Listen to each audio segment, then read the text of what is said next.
দর্শক চলুন ফিরে যাই আমাদের আজকের অতিথি লোকসঙ্গীত শিল্পী কামরুজ্জামান রাব্বির কাছে। যেমন যে বলছিলাম যে গানের মানুষ সবসময় গানকে ঘিরেই আসলে ব্যস্ততা থাকে, তো এর মধ্যে আসলে বেশ কিছু ব্যস্ততা আপনার গেছে, আর অভিনয়ের সাথেও কিছু সম্পৃক্ততা তো ছিলই। তো কেমন যাচ্ছে সময়টা সবকিছু মিলিয়ে? খুব ভালো আছি, খুব ভালো যাচ্ছে সবকিছু। ব্যস্ততা তো ছিলই, কিছুদিন আগে পর্যন্ত বেশ ভালো কাজ করলাম, এখন একটু কাজ কম। আচ্ছা, বাট বেশ ভালো কাজ করেছি লাস্ট। এবং দেশের বাহিরেও একটা ট্রিপ দিয়ে আসা হলো, সেটাও আসলে গানকে উপলক্ষ করে একটু জানবো যে সবকিছু মিলে কেমন ছিল। ভীষণ আনন্দের। আসলে আমরা যারা গান করি, গানের জন্য যখন দেশের বাইরে যাই, সেখানে একটা অনুষ্ঠান করি, সেটা আমাদের জন্য ভীষণ আনন্দের। আমি গত মাসেই গিয়েছিলাম লন্ডনে এবং সেখানে একটা অনুষ্ঠান করলাম জানুয়ারির 18 তারিখ। তো সব কিছু মিলে সেটা ভীষণ আনন্দের ছিল। আসলে বাইরে বাঙালিরা যখন আমাদের এই বাংলা গানগুলো শোনে, তারা যেভাবে আমাদেরকে রেসপন্স করে, সেটা নিঃসন্দেহে একজন গায়কের কাছে সেই আবেগটা একেবারে আলাদা থাকে। একদম। এবং আমার কাছে মনে হয় ভাইয়া যে দেশের বাহিরে স্টেজে যখন বাংলা গান তো বটেই, তার চেয়ে তো বড় কথা শেকড়ের গান বা লোকসঙ্গীতটা যখন আপনি উপস্থাপন করছেন, সেটার অনুভূতি একেবারেই আলাদা। একেবারে আলাদা, এবং দর্শকরা মনে করেন যে বাংলাদেশটা যেন এখানে চলে এসেছে এবং বাংলাদেশের সেই নদী, সেই গ্রাম, সেই বাউল, তাদেরকে যেন তারা সামনাসামনি পেয়ে যাচ্ছে, সেটা বেশ আনন্দের। সাধারণত দেশের বাহিরে যাবার জন্য যখন কোনো প্রস্তুতি নেন, তখন কোন ধরনের গানগুলো সিলেক্ট করা থাকে বা কি কি গান গাইবেন, এই যে একটা লিস্ট বানানো, এই ব্যাপারটা আমি না আসলে কখনোই কোনো লিস্ট তৈরি করি না কোথাও গান গাইবার জন্য। আচ্ছা, আমি ধরুন আজকে এখানে বসে আছি, এখানে আপনি আমার সামনে আছেন, আমার দর্শকরা আছেন, তাদের জন্য এই মোমেন্টটা কোন গান হতে পারে, বা আমি সবসময় তো চেষ্টা করি নিজেকে আনন্দ দিতে, আমার এই মোমেন্টটাতে কোন গানটা গাইলে আমি নিজেও স্যাটিসফাইড হব, সেইভাবে চেষ্টা করি। তো দেশের বাইরে হোক দেশে হোক, সবসময় মঞ্চে গিয়ে আমি পরিবেশটা বোঝার চেষ্টা করি এবং ওই মোমেন্টটাতে আমার কোনটা গাইতে ভালো লাগে। তাহলে প্রস্তুতি নেবার ব্যাপারটা কিভাবে কাজ করে? ঘুমানোটুকু ছাড়া বাকি সময়টা আমি কোনো না কোনো ভাবে গানের সাথেই আছি। আচ্ছা, সো আমার প্রস্তুতি তো সব সময় চলছে, এই জন্য আলাদা করে কোনো প্রস্তুতি নেই না, নিতেও হয় না। খুব সম্প্রতি একটি রিয়েলিটি শো শেষ হলো, যেখানে জাজ হিসেবে আপনি ছিলেন। তো শুরু থেকে শেষ অবধি এইটার পুরোটার ভেতর দিয়ে আপনি গেছেন, পুরো জার্নিটার মধ্যে দিয়ে গেছেন, কেমন লেগেছে? মানে এই যে জাজ হওয়া, এটা আলাদা রকম একটা অনুভূতি কিনা? এইটা নিশ্চয়ই আলাদা একটা অনুভূতি, কারণ এই অনুষ্ঠানের বাউলিয়ানা, এবং সেখানে আমি 2016-তে ওদের যেটা সেকেন্ড সিজন ছিল, সেখানে প্রতিযোগী ছিলাম নিজেই, আমি পঞ্চম হই সেই অনুষ্ঠানে। পরের সিজনে আমি বাছাই পর্বে উপস্থাপনা করি এবং স্টুডিও রাউন্ডে প্রশিক্ষক হিসেবে কাজ করি। তারপরে ওদের ফোর্থ সিজনে এসে আমি বাছাই পর্বে বিচারক এবং মূল স্টুডিও রাউন্ডে গিয়ে প্রশিক্ষক, মেন্টর হিসেবে কাজ করি। এইবারও পঞ্চম আসরেও আমি বাছাই পর্বের বিচারক ছিলাম আর স্টুডিও রাউন্ডে প্রশিক্ষক হিসেবে, মেন্টর হিসেবে কাজ করেছি। এটা আসলে অন্যরকম একটা আনন্দের, কারণ একটা লম্বা জার্নি থাকে, প্রায় 3-4-5 মাসের একটা জার্নি থাকে, এবং 2 মাস তো একসাথেই থাকি সবাই আমরা, বাকি 2 মাস হয়তো বিভিন্ন জোনে গিয়ে আমরা বাছাই করে নিয়ে আসি। এই যে 2টা মাস একসাথে থাকা, এতগুলো মিউজিশিয়ান, এতগুলো প্রতিযোগী গানের মানুষ, মানে এতগুলো গানের মানুষ একসাথে 2টা মাস থাকা, এটাই তো সব থেকে বড় আনন্দের। আসলে তাই। এবং সেই আনন্দেই দিনটা কেটেছে, অনুষ্ঠানটা সফলভাবে শেষ হয়েছে। আমি পার্সোনালি যদি বলি, আমার খুবই ভালো লাগে এ ধরনের আয়োজনের সাথে থাকতে পারলে। যারা গান গাইছে, লোকসঙ্গীতটাকে তো আপনি আসলে ধারণ করেছেন সব সময়, ইভেন এখনো পর্যন্ত ধারণ করছেন। যারা লোকগান গাইতে আসে এই সময়ের, তাদের মধ্যে আসলে ধারণ করবার ব্যাপারটা কি আছে দেখেন? আসলে ধারণ করাটা অভিজ্ঞতার উপর নির্ভর করে, তো অনেকটাই। ধারণ করার চেষ্টাটা অনেকে করছে, কেউ কেউ করছে না, বাট যারা করছে তারা ভালো করে, ভালো করবে, এটা আমি বিশ্বাস করি। কারণ লোকগান এমন এক ধরনের গান যেটা নতুন করে শেখার বা শেখানোর কিছু নেই, এই গানটা ধারণ করারই গান। গানের সাধক মহাজনদের যে বাণীগুলো উপলব্ধি করার ব্যাপার, সেই উপলব্ধিটা ধারণ করে লালন করার ব্যাপার। একটি গান শুনতে চাইবো এখন। সাধক কারি আমিরউদ্দিন আহমেদ রচিত একটি গান করতে চাই আল্লাহর শানে, ভালো লাগবে, শোনাই। তোমারই নাম ভরসা ভালোবাসা, আমারই ঈমান, তোমারই নাম ভরসা ভালোবাসা, আমারই ঈমান। তোমারে ভালোবাসিয়া, তোমারে ভালোবাসিয়া, গাই তোমারি গান, আমারি ঈমান, তোমারি নাম ভরসা ভালোবাসা আমারি ঈমান তোমারি নাম ভরসা ভালোবাসা আমারি ঈমান তোমারি সবুজের নাইকুল তোমারি মহিমালাহুল তুমি তো ফুটায়েছো ফুল তোমারি সৃষ্টিতে নাই ভুল তুমি একমাত্র মূলামূল তুমি একমাত্র মূলামূল তোমারি সম্মান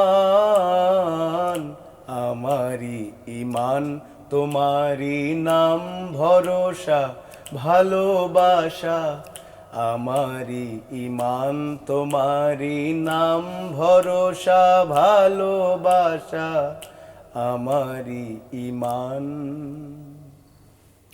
কি সুন্দর, আপনার কণ্ঠে একটা জাদু আছে ভাইয়া। Thank you. আমি দেখেছি যে আপনি আসলে আপনাকে বলা যেতে পারে যে লোকসঙ্গীতের এনসাইক্লোপিডিয়া, এবং কোনো একটা গানের সম্পর্কে যে কোনো রকম তথ্য হোক, কোনো কিছু জিজ্ঞেস করলে আপনি বলে দিতে পারেন। এটা আসলে কিভাবে সম্ভব হয়? মানে এরকমটাও না, আমি এত বেশি জানি না, আসলেই জানি না। আমি যতটুকু জানি সেইটাকে ওই যে বললাম লালন করতে পছন্দ করি, এই জন্য খুব সহজে উত্তরটা দিতে পারি। এবং আমি সেখানে গবেষণার ব্যাপারটাও তো জড়িত আছে নিশ্চয়ই। আছে, আমি জাহাঙ্গীরনগর বিশ্ববিদ্যালয়ে পিএইচডি করছি, কনভার্টেড পিএইচডি আর কি। এমফিল ছিল 1 বছরের রেজাল্টের পরে আমি সেটাকে কনভার্ট করেছি পিএইচডিতে। এখন সেটা চলছে, কাজ চলছে। আসলে আমার পিএইচডি করার উদ্দেশ্য ছিল আমি জানতে চাই, কারণ আমার সবসময় ছোটবেলা থেকে একটা অভ্যাস যে আমার পেছনে যদি কেউ তাড়া না দেয় আমি সে কাজ করতে চাই না বা পারি না। তো একজন সুপারভাইজার যিনি আমাকে তাড়া দিবেন যে অমুক তথ্যটা দেখো, বা থাকে না যে এই তাড়া খাওয়ার জন্য এখন চর্যাগীতি থেকে শুরু করে আজকে 2026 সাল পর্যন্ত এই যে লোকগান বা গানের, বাংলা গানের যে জার্নিটা, সেটা সম্পর্কে একটা আবছা আবছা ধারণা তো পেয়েছি। সো সেই ধারণাটা যদি তাড়া না দিত হয়তো নিজের দায়িত্বে চেষ্টা করে পারতাম না, বা জানতেও চাইতাম না। এরকম কোনো কিছু না যে কোথাও কোনো বিশ্ববিদ্যালয়ের শিক্ষক হবার একটা ইচ্ছে বা প্রয়াস থাকে না মানুষের, তেমনটা ছিল না। এরকমটাও না। আমি যেমন ইয়োডাতে মিউজিক ডিপার্টমেন্টে ক্লাস নিচ্ছি, সেইখানে তারা আমাকে বলেছেন, এখনো বলেন যে আমি একদম ফুললি জয়েন করতে, বাট আমি কখনো মনে হয়নি সেটা করব। আমি সপ্তাহে 2 দিন ক্লাস নেই এবং স্টুডেন্টদেরকে চেষ্টা করি যে টোটাল কোর্সটাকে বুঝিয়ে দিতে, এবং তারাও হ্যাপি, তারাও কখনো কোনো অভিযোগ করেননি যে আমি খুব কম ক্লাস নেই বা কিছু একটা। কারণ আমি চেষ্টা করেছি যে আমি যতটুকু জানি সেটা জানাতে চাই, সেটা এবং জানাতে গেলে কিন্তু নিজে অনেক কিছু জানা যায়। একদম, আমি এই কারণেই জানাতে চাই। একটু অভিনয়ের ব্যাপারে জানতে চাইবো যে অভিনয়ের ব্যস্ততা কেমন? এমনিতে আমরা তো বাংলাদেশের পর্দায় দেখছি ধারাবাহিক নাটক যাচ্ছে মাথা গরম ফ্যামিলি, তাইফুর জাহান আশিকের পরিচালনায়, সেখানে তো কাজ করছেন, অন্যান্য কোনো নাটকে কাজ করা হচ্ছে কিনা? অভিনয়ের কথাগুলো বলতে গেলে আমার খুব কেমন কেমন ভয় লাগে। আমি তো অভিনেতা নই, তো গানের মানুষ।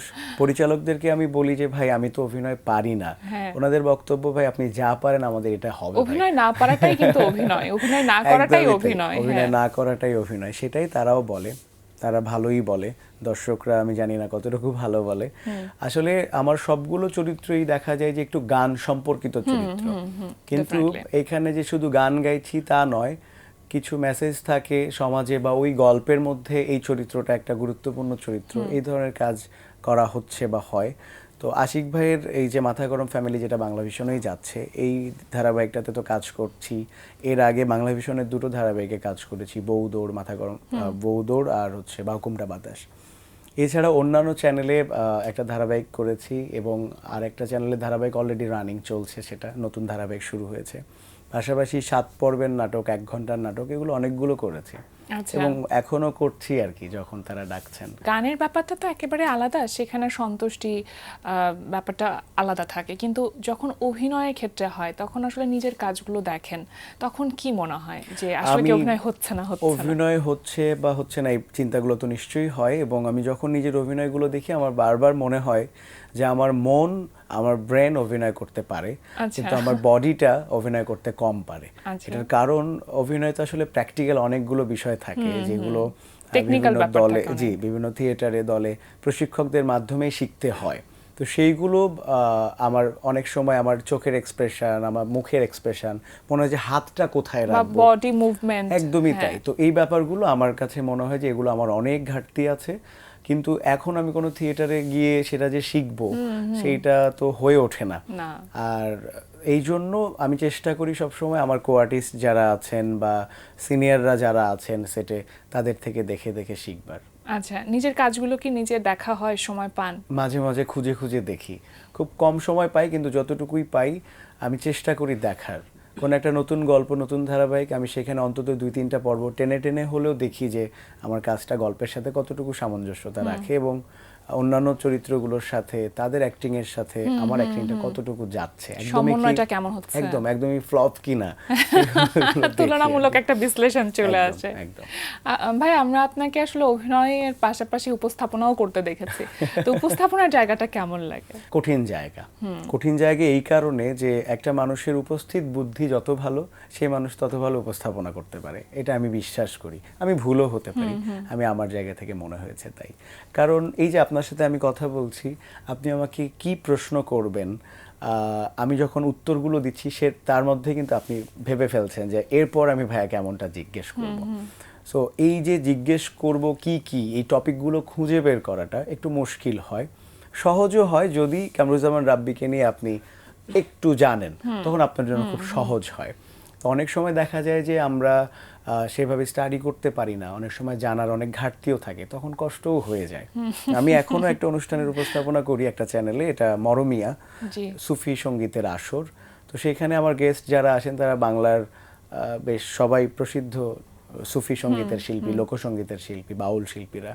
তখন আমার নিজেরও এটা মনে হয়েছে যে আমি আচ্ছা গদ বাঁধা এই 5টা প্রশ্নই করব, অথবা গান শেষে কি আমি বলবো যে বাহ খুব ভালো, এই যে খুব গতানুগতিক ব্যাপারগুলো, সেখান থেকে বেরিয়ে আসার একটা চেষ্টা। এবং তার জন্য আমার কাছে মনে হয়েছে যে একটু স্টাডি করলে সহজ হয়, বাট খুব আনন্দের। একেবারে শেষের দিকে আমরা চলে এসেছি, আপনার কাছে আমার একটা ছোট্ট প্রশ্ন আছে, সেটা হচ্ছে ব্যক্তি কামরুজ্জামান রাব্বি না, শিল্পী কামরুজ্জামান রাব্বির সব থেকে স্ট্রেংথ এবং উইকনেস কি? সব থেকে ভালো জিনিস, শক্তিশালী জিনিস যদি আমি বলি, তাহলে কামরুজ্জামান রাব্বি গানগুলো নিয়ে ভাবে। এবং দুর্বলতা যদি বলি, কামরুজ্জামান রাব্বির আরো ভাবা উচিত। খুব ভালো লাগলো, যেমনটা বরাবরই লাগে। সবসময় খুব ভালো থাকুন রাব্বি ভাই, অনেক শুভকামনা আপনার জন্য। একেবারে শেষের দিকে আমরা আরো একটি গান শুনবো আপনার কণ্ঠে, তবে তার আগে আমি দর্শকদের কাছ থেকে বিদায় নিয়ে আসি।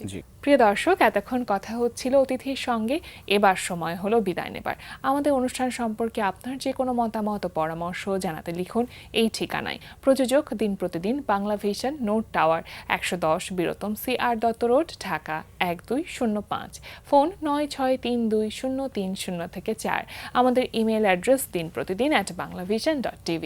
মার্কিন রাজনীতিক টমাস পেইনের একটি উক্তি বলে বিদায় নেব আজ। তিনি বলেছেন, মন যদি পরিষ্কার হয় তাহলে চোখের দৃষ্টি স্বচ্ছ হবে।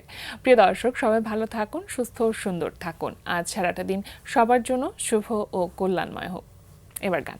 থ্যাংক ইউ আপনাকে এবং আমার দর্শকদের কাছে কৃতজ্ঞতা, বাংলা ভিশনের কাছে কৃতজ্ঞতা, এত চমৎকার সকালের আয়োজন আমাকে ডাকবার জন্য। শেষ একটা গান শুনতে চেয়েছিলেন, এটা আমার নিজের মৌলিক গান। এই গানটার প্রথম গায়ক আমি। এই গানটা রতন ফকিরের লেখা, ফকির রতন ওনার নাম, ওনারই সুর করা, উম্মতের কান্ডারি। ঠিক আছে, শোনাই। এই বিশ্ব বাগানে ফুটেছে যত ফুল, তাহারি সৌরভ তুমি মোহাম্মদ রাসূল। আশেক গণের ডাকে সাড়া দাও গো অবেলা, উম্মতের কান্ডারি নবী মদিনাওয়ালা।